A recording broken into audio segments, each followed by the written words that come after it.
1025 വർഷങ്ങൾ പഴക്കമുള്ള ഞങ്ങളുടെ കൊട്ടേക്കാട് പള്ളിപ്പെരുന്നാളിനെ കുറിച്ചുള്ള വീഡിയോ ആണിത്. 50ലേറെ ഇടവകകളുടെ മാതൃദേവാലയമാണ് കൊട്ടേക്കാട് പള്ളി. തൃശൂർ പൂരത്തിന് തിരുവമ്പാടിയും പാറമേക്കാവും പോലെയാണ് കിഴക്കേ വിഭാഗവും പടിഞ്ഞാറേ വിഭാഗവും. എന്താ ഞാൻ അങ്ങനെ പറഞ്ഞതെന്ന് നിങ്ങൾ വിചാരിക്കുന്നുണ്ടാവും അല്ലേ?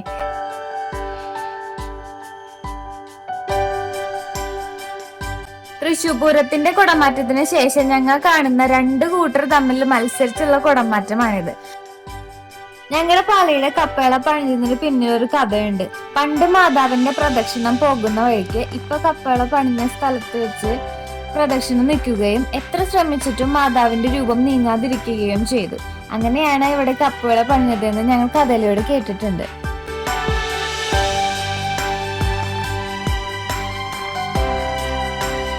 രണ്ട് വിഭാഗത്തിന്റെ ആനകളും ഫാത്തിമ മാതയെ വണങ്ങിക്കൊണ്ട് ആ വർഷത്തെ ആനപ്പെരുന്നാൾ അവസാനിച്ച് അടുത്ത വർഷത്തെ പെരുന്നാളിനുള്ള കാത്തിരിപ്പ് തുടങ്ങും.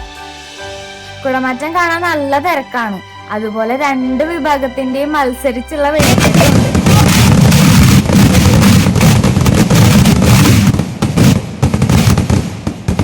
കുടമാറ്റവും വെടിക്കെട്ടും കഴിഞ്ഞതിന് ശേഷം നല്ല മഴയായതുകൊണ്ട് ബാൻഡ് സെറ്റൊക്കെ പന്തലിനുള്ളിൽ വെച്ചാണ് നടത്തിയത്. ആ വീഡിയോ ആണ് നിങ്ങളിപ്പോ കണ്ടുകൊണ്ടിരിക്കുന്നത്. ഞങ്ങളുടെ കൊട്ടേക്കാട് പള്ളിയിലെ ആനപ്പെരുന്നാൾ കാണാത്തവരെല്ലാവരും നേരിട്ട് വന്ന് കണ്ടനുഭവിക്കേണ്ടതാണ്. Thanks for watching.